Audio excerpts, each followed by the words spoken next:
I have with me Professor Luca Iandoli from the University of Naples, Federico Secundo, who is also serving as the President of the European Small Business Association. Thank you for being here. Thanks, Professor Iandoli. The challenge of Europe in this, during these difficult economic times is to grow their way out of all the difficulties. And one avenue that we all recognize as perhaps one of the most promising strategies is to grow small business. And for that we need innovation, creativity, and the ability to develop brands. What's happening in Italy and perhaps what's happening in the European Union to encourage these activities from taking place, and where do we go from here? Yeah, I agree with you that entrepreneurship can be one of the forces that can help us to get out from the crisis. There's a huge potential. Europe as a whole, and Italy in particular, has a very strong entrepreneurial system, especially in the manufacturing. We are a manufacturing economy. Yes, we have services, of course, but manufacturing is still very, very important. And Italy in particular is the second manufacturing economy of the continent after Germany. And our small companies are very dynamic and very innovative. We already have many of them, and very good companies in many sectors, in many industries. This can be said of most of European countries. So the problem is not that we do not have entrepreneurs. The problem is that probably we do not exploit this potential as we should. And I think one of the reasons, well, there are possibly many reasons, but, well, when it comes to Italy, one reason is that we have too many forces that actually reduce the competitiveness of our companies. I just can make a short list, like energy cost, like taxation. And does government get in the way of this, or is government helping? It's not helping at the moment, because the priority now is austerity. The priority now is to stop the debt. And this is, of course, true also in other countries in Europe, Spain, Greece. Italy is very different from these countries because it has a very, very strong manufacturing economy. And also, we have the, among the European countries, we are the country with the smallest private debt. If we sum up the public debt and the private debt, Italy is second only to Germany in terms of how small the debt is. And this is something which is not really captured by the, what is going on. The problem we have is also at the European level. It's not only an internal problem. And what the government is doing is something that in any case has to be done in order to stop, the growth of the debt and all the negative consequences that an uncontrolled growth of the debt will bring. But the result is more taxes. The result is less public expenditures. And the result is recessions, which is also provoked by this kind of policies.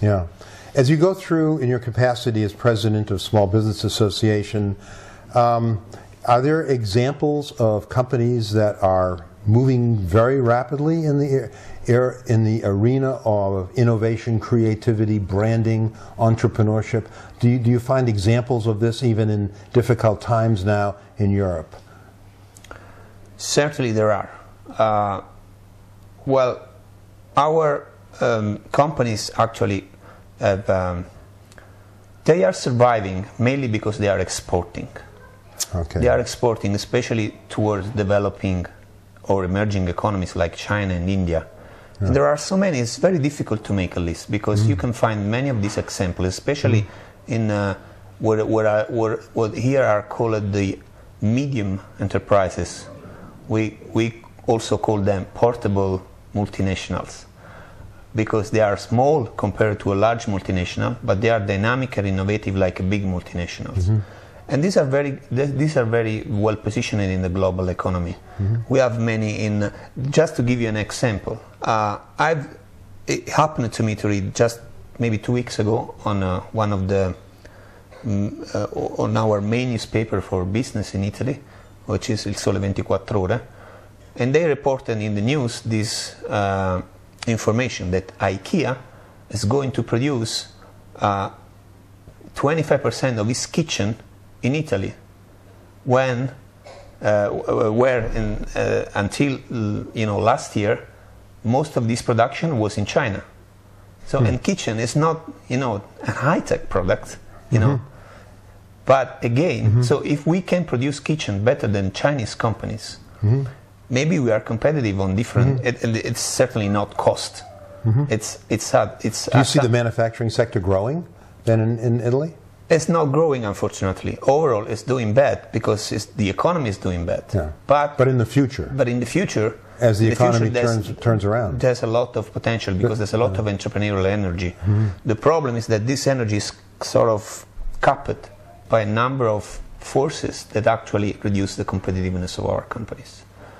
At the European level, I would certainly be much more in favor of a more open and integrated European economic space. Now our European economy is not really open as it could be.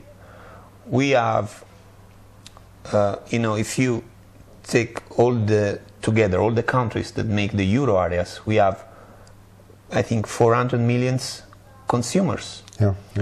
And these are, reasonably rich consumers. Much more than US and much more than China itself. But we do not really have a truly open European space. It's still difficult for a number of reasons, also cultural. I mean, just think to different languages we use, but also different regulations, different taxation systems. It's just hard for a company to compete in other countries. It's not hard, but it could be much easier, and it's not easier. It's not that easier as it should be. And if we do not really exploit this potential, I think we are missing something here. To end, are you?